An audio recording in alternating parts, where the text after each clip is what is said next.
Complete Works of Swami Vivekananda. Volume 2.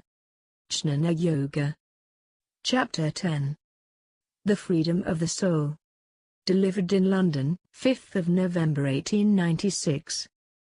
The Kadho Upanishad, which we have been studying, was written much later than that to which we now turn, the Chhândogya. The language is more modern, and the thought more organized. In the older Upanishads the language is very archaic, like that of the hymn portion of the Vedas, and one has to wade sometimes through quite a mass of unnecessary things to get at the essential doctrines. The ritualistic literature about which I told you, which forms the second division of the Vedas, has left a good deal of its mark upon this old Upanishad, so that more than half of it is still ritualistic. There is, however, one great gain in studying the very old Upanishads. You trace, as it were, the historical growth of spiritual ideas. In the more recent Upanishads, the spiritual ideas have been collected and brought into one place, as in the Bhagavad Gitâ, for instance, which we may, perhaps, look upon as the last of the Upanishads. You do not find any inkling of these ritualistic ideas. The Gita is like a bouquet composed of the beautiful flowers of spiritual truths collected from the Upanishads. But in the Gita you cannot study the rise of the spiritual ideas, you cannot trace them to their source. To do that, as has been pointed out by many, you must study the Vedas. The great idea of holiness that has been attached to these books has preserved them, more than any other book in the world, from mutilation.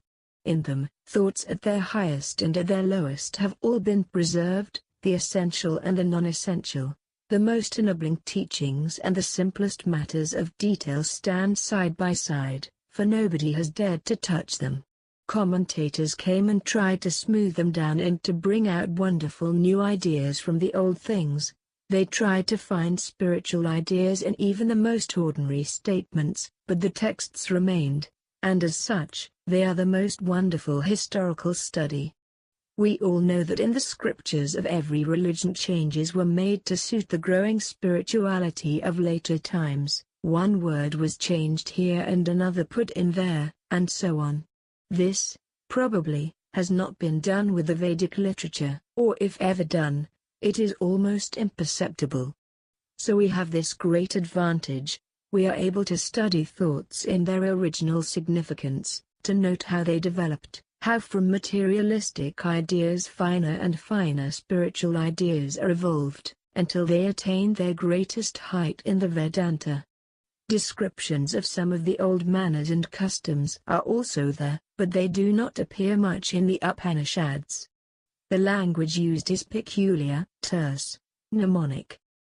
The writers of these books simply jotted down these lines as helps to remember certain facts, which they supposed were already well known. In a narrative, perhaps, which they are telling, they take it for granted that it is well known to everyone they are addressing. Thus a great difficulty arises: we scarcely know the real meaning of any one of these stories, because the traditions have nearly died out, and the little that is left of them has been very much exaggerated. Many new interpretations have been put upon them, so that when you find them in the Puranas they have already become lyrical poems. Just as in the West, we find this prominent fact in the political development of Western races, that they cannot bear absolute rule, that they are always trying to prevent any one man from ruling over them, and are gradually advancing to higher and higher democratic ideas, higher and higher ideas of physical liberty. So, in Indian metaphysics, exactly the same phenomenon appears in the development of spiritual life. The multiplicity of gods gave place to one God of the universe, and in the Upanishad there is a rebellion even against that one God. Not only was the idea of many governors of the universe ruling their destinies unbearable, but it was also intolerable that there should be one person ruling this universe. This is the first thing that strikes us. The idea grows and grows, until it attains its climax. In almost all of the Upanishads, we find the climax coming at the last, and that is the dethroning of this God of the universe. The personality of God vanishes, the impersonality comes. God is no more a person, no more a human being, however magnified and exaggerated, who rules this universe, but he has become an embodied principle in every being, immanent in the whole universe. It would be illogical to go from the personal God to the impersonal, and at the same time to leave man as a person. So the personal man is broken down, and man as principle is built up. The person is only a phenomenon, the principle is behind it. Thus from both sides, simultaneously, we find the breaking down of personalities and the approach towards principles, the personal God approaching the impersonal, the personal man approaching the impersonal man. Then come the succeeding stages of the gradual convergence of the two advancing lines, of the impersonal God and the impersonal man.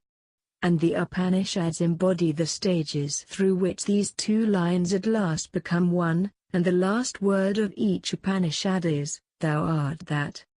There is but one eternally blissful principle, and that one is manifesting itself as all this variety.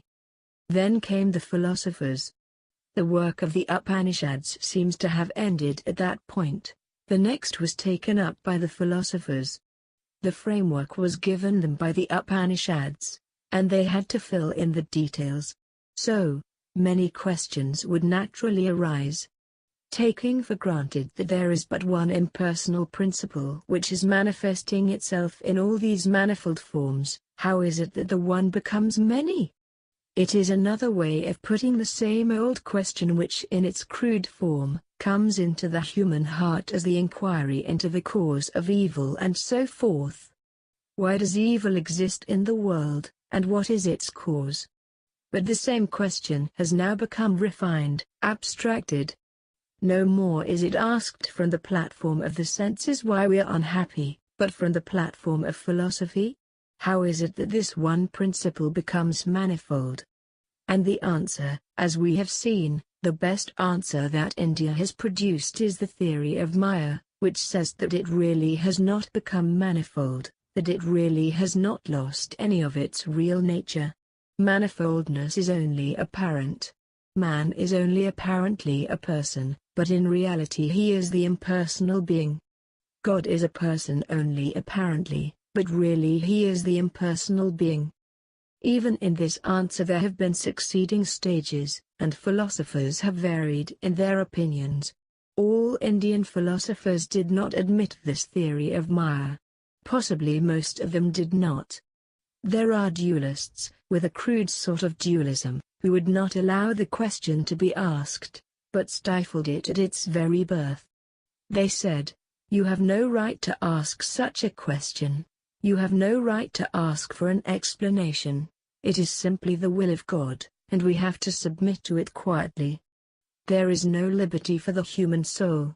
Everything is predestined, what we shall do, have, enjoy, and suffer, and when suffering comes, it is our duty to endure it patiently. If we do not, we shall be punished all the more." How do we know that? Because the Vedas say so. And thus they have their texts and their meanings and they want to enforce them. There are others who, though not admitting the Maya theory, stand midway. They say that the whole of this creation forms, as it were, the body of God. God is the soul of all souls and of the whole of nature. In the case of individual souls, contraction comes from evil doing. When a man does anything evil, his soul begins to contract and his power is diminished and goes on decreasing, until he does good works, when it expands again. One idea seems to be common in all the Indian systems, and I think, in every system in the world, whether they know it or not, and that is what I should call the divinity of man. There is no one system in the world, no real religion, which does not hold the idea that the human soul, whatever it be, or whatever its relation to God, is essentially pure and perfect, whether expressed in the language of mythology, allegory, or philosophy. Its real nature is blessedness and power, not weakness and misery. Somehow or other this misery has come. The crude systems may call it a personified evil, a devil, or an Ahriman, to explain how this misery came. Other systems may try to make a god and a devil in one, who makes some people miserable and others happy, without any reason whatever.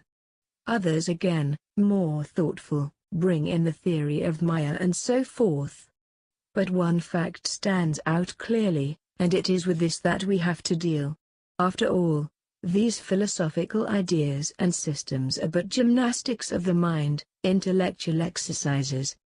The one great idea that to me seems to be clear, and comes out through masses of superstition in every country and in every religion, is the one luminous idea that man is divine, that divinity is our nature. Whatever else comes is a mere superimposition, as the Vedanta calls it. Something has been superimposed, but that divine nature never dies. In the most degraded as well as in the most saintly it is ever present. It has to be called out, and it will work itself out. We have to ask and it will manifest itself. The people of old knew that fire lived in the flint and in dry wood, but friction was necessary to call it out. So this fire of freedom and purity is the nature of every soul, and not a quality, because qualities can be acquired and therefore can be lost. The soul is one with freedom, and the soul is one with existence, and the soul is one with knowledge. The Sat Chit Ananda, existence, knowledge, bliss absolute, is the nature, the birthright of the soul, and all the manifestations that we see are its expressions, dimly or brightly manifesting itself. Even death is but a manifestation of that real existence. Birth and death, life and decay, degeneration and regeneration, were all manifestations of that oneness. So, knowledge, however it manifests itself, either as ignorance or as learning, is but the manifestation of that same Chit, the essence of knowledge. The difference is only in degree, and not in kind. The difference in knowledge between the lowest worm that crawls under our feet, and the highest genius that the world may produce is only one of degree, and not of kind. The Vedantin thinker boldly says that the enjoyments in this life, even the most degraded joys, are but manifestations of that one divine bliss, the essence of the soul. This idea seems to be the most prominent in Vedanta, and, as I have said, it appears to me that every religion holds it. I have yet to know the religion which does not. It is the one universal idea working through all religions. Take the Bible for instance. You find that the allegorical statement that the first man Adam was pure, and that his purity was obliterated by his evil deeds afterwards. It is clear from this allegory that they thought that the nature of the primitive man was perfect. The impurities that we see, the weaknesses that we feel, are but superimpositions on that nature, and the subsequent history of the Christian religion shows that they also believe in the possibility, nay, the certainty of regaining that old state. This is the whole history of the Bible, Old and New Testaments together. So with the Mohammedans, they also believed in Adam and the purity of Adam, and through Muhammad the way was open to regain that lost state. So with the Buddhists, they believe in the state called nirvana which is beyond this relative world. It is exactly the same as the Brahman of the Vedantins, and the whole system of the Buddhists is founded upon the idea of regaining that lost state of nirvana. In every system we find this doctrine present, that you cannot get anything which is not yours already. You are indebted to nobody in this universe. You claim your own birthright, as it has been most poetically expressed by a great Vedantin philosopher, in the title of one of his books, The Attainment of Our Own Empire. That empire is ours, we have lost it and we have to regain it. The Miyavadin, however, says that this losing of the empire was a hallucination, you never lost it. This is the only difference. Although all the systems agree so far that we had the empire, and that we have lost it, they give us varied advice as to how to regain it. One says that you must perform certain ceremonies, pay certain sums of money to certain idols, eat certain sorts of food, live in a peculiar fashion to regain that empire. Another says that if you weep and prostrate yourselves and ask pardon of some being beyond nature, you will regain that empire. Again, another says if you love such a being with all your heart, you will regain that empire. All this varied advice is in the Upanishads. As I go on, you will find it so. But the last and the greatest counsel is that you need not weep at all. You need not go through all these ceremonies, and need not take any notice of how to regain your empire, because you never lost it. Why should you go to seek for what you never lost? You are pure already, you are free already. If you think you are free, free you are this moment, and if you think you are bound, bound you will be. This is a very bold statement, and as I told you at the beginning of this course, I shall have to speak to you very boldly. It may frighten you now, but when you think over it, and realize it in your own life, then you will come to know that what I say is true. For, supposing that freedom is not your nature, by no manner of means can you become free. Supposing you were free, and in some way you lost that freedom, that shows that you were not free to begin with. Had you been free, what could have made you lose it? The independent can never be made dependent. If it is really dependent, its independence was a hallucination. Of the two sides, then, which will you take? If you say that the soul was by its own nature pure and free, it naturally follows that there was nothing in this universe which could make it bound or limited. But if there was anything in nature which could bind the soul, it naturally follows that it was not free, and your statement that it was free is a delusion. So if it is possible for us to attain to freedom, the conclusion is inevitable that the soul is by its nature free. It cannot be otherwise. Freedom means independence of anything outside, and that means that nothing outside itself could work upon it as a cause. The soul is causeless, and from this follow all the great ideas that we have. You cannot establish the immortality of the soul, unless you grant that it is by its nature free, or in other words, that it cannot be acted upon by anything outside. For death is an effect produced by some outside cause. I drink poison and I die, thus showing that my body can be acted upon by something outside that is called poison. But if it be true that the soul is free, it naturally follows that nothing can affect it, and it can never die. Freedom, immortality, blessedness, all depend upon the soul being beyond the law of causation, beyond this maya. Of these two, which will you take? Either make the first delusion, or make the second a delusion. Certainly I will make the second a delusion. It is more consonant with all my feelings and aspirations. I am perfectly aware that I am free by nature, and I will not admit that this bondage is true and my freedom a delusion. This discussion goes on in all philosophies, in some form or other. Even in the most modern philosophies you find the same discussion arising. There are two parties. One says that there is no soul, that the idea of soul is a delusion produced by the repeated transit of particles or matter, bringing about the combination which you call the body or brain, that the impression of freedom is the result of the vibrations and motions and continuous transit of these particles.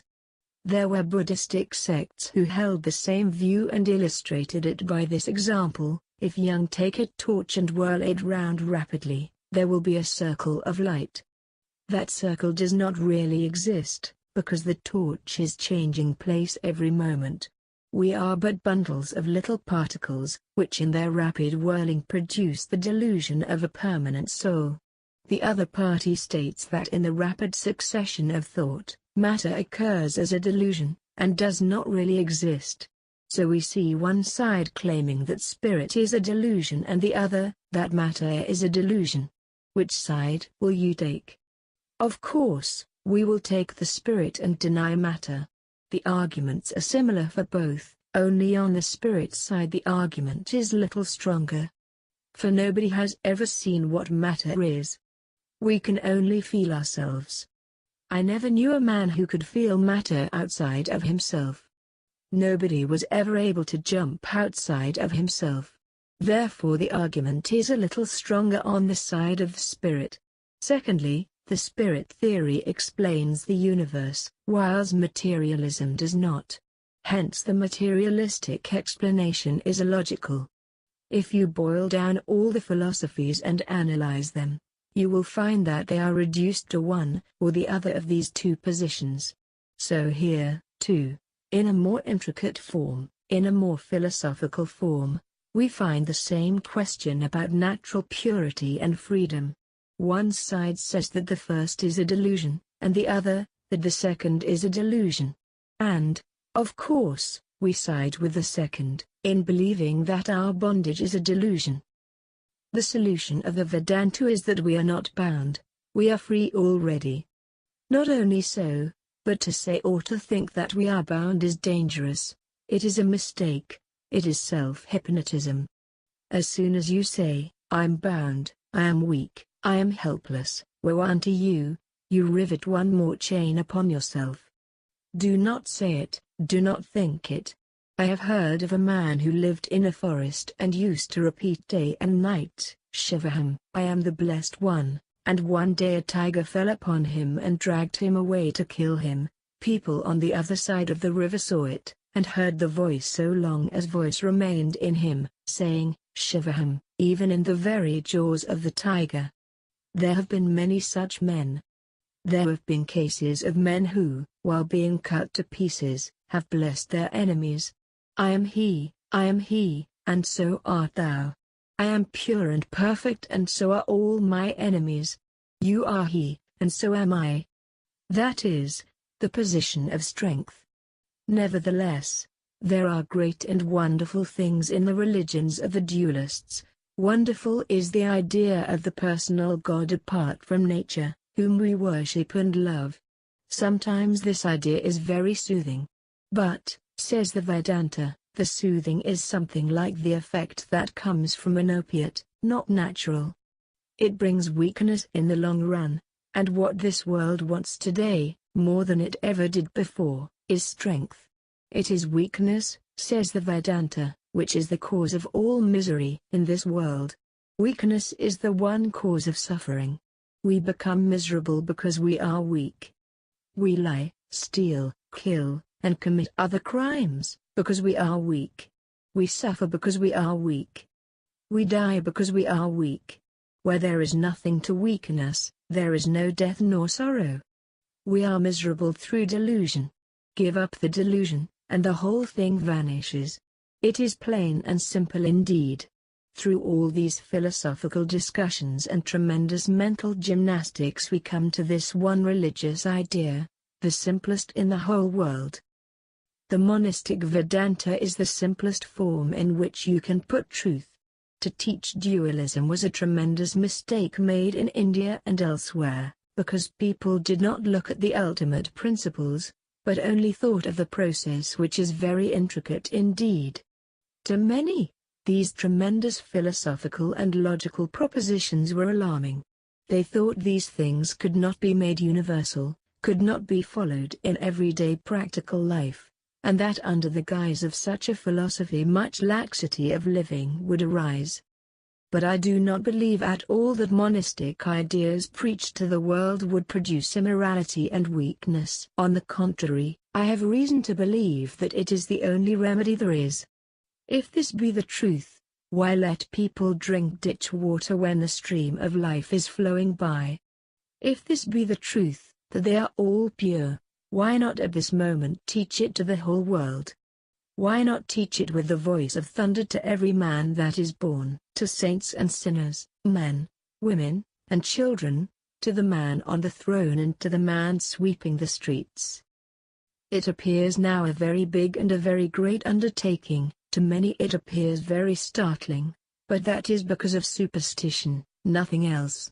By eating all sorts of bad and indigestible food, or by starving ourselves, we are incompetent to eat a good meal.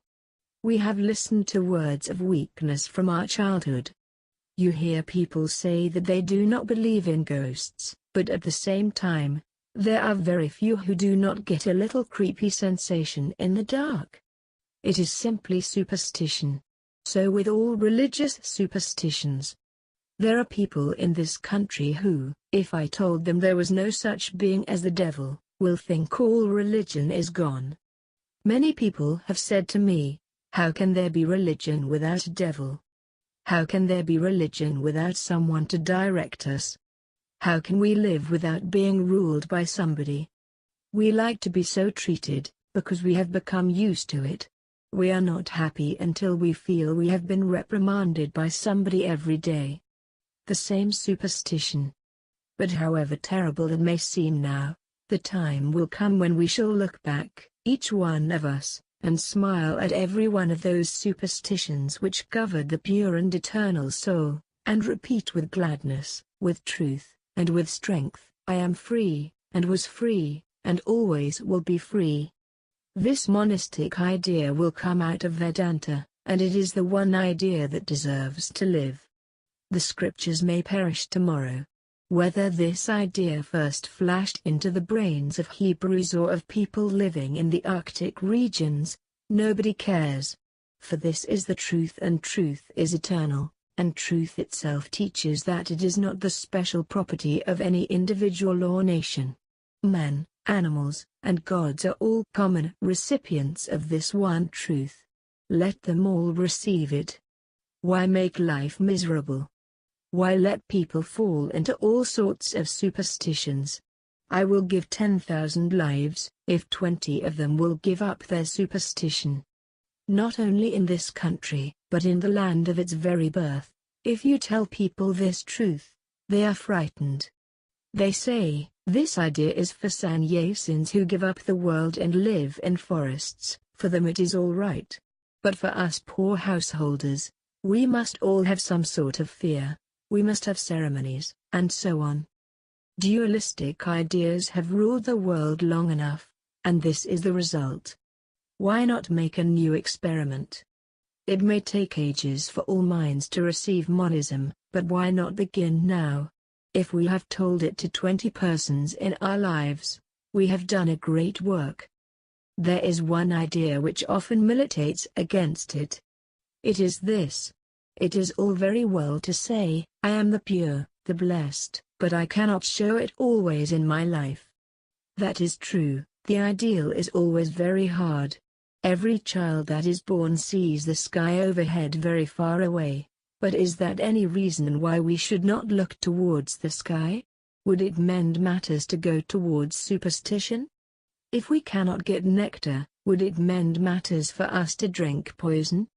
Would it be any help for us, because we cannot realize the truth immediately, to go into darkness and yield to weakness and superstition?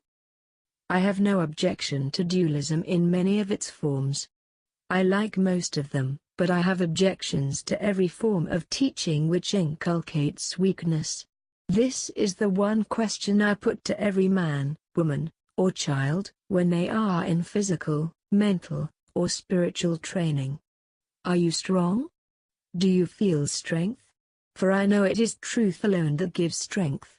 I know that truth alone gives life, and nothing but going towards reality will make us strong, and none will reach truth until he is strong. Every system, therefore, which weakens the mind, makes one superstitious, makes one mope, makes one desire all sorts of wild impossibilities, mysteries, and superstitions, I do not like, because its effect is dangerous. Such systems never bring any good, such things create morbidity in the mind, make it weak, so weak that in course of time it will be almost impossible to receive truth or live up to it. Strength, therefore, is the one thing needful. Strength is the medicine for the world's disease. Strength is the medicine which the poor must have when tyrannized over by the rich. Strength is the medicine that the ignorant must have when oppressed by the learned, and it is the medicine that sinners must have when tyrannized over by other sinners, and nothing gives such strength as this idea of monism. Nothing makes us so moral as this idea of monism. Nothing makes us work so well at our best and highest as when all the responsibility is thrown upon ourselves. I challenge every one of you. How will you behave if I put a little baby in your hands? Your whole life will be changed for the moment. Whatever you may be, you must become selfless for the time being. You will give up all your criminal ideas as soon as responsibility is thrown upon you. Your whole character will change. So if the whole responsibility is thrown upon our own shoulders, we shall be at our highest and best, when we have nobody to grope towards, no devil to lay our blame upon, no personal God to carry our burdens. When we are alone responsible, then we shall rise to our highest and best. I am responsible for my fate. I am the bringer of good unto myself. I am the bringer of evil. I am the pure and blessed one. We must reject all thoughts that assert the contrary. I have neither death nor fear. I have neither caste nor creed. I have neither father nor mother nor brother, neither friend nor foe, for I am existence, knowledge, and bliss absolute. I am the blissful one. I am the blissful one. I am not bound either by virtue or vice, by happiness or misery. Pilgrimages and books and ceremonials can never bind me. I have neither hunger nor thirst. The body is not mine, nor am I subject to the superstitions and decay that come to the body. I am existence, knowledge, and bliss absolute. I am the blissful one. I am the blissful one. This, says the Vedanta, is the only prayer that we should have. This is the only way to reach the goal, to tell ourselves, and to tell everybody else, that we are divine. And as we go on repeating this, strength comes. He who falters at first will get stronger and stronger, and the voice will increase in volume until the truth takes possession of our hearts, and courses through our veins, and permeates our bodies. Delusion will vanish as the light becomes more and more effulgent, load after load of ignorance will vanish, and then will come a time when all else has disappeared and the sun alone shines.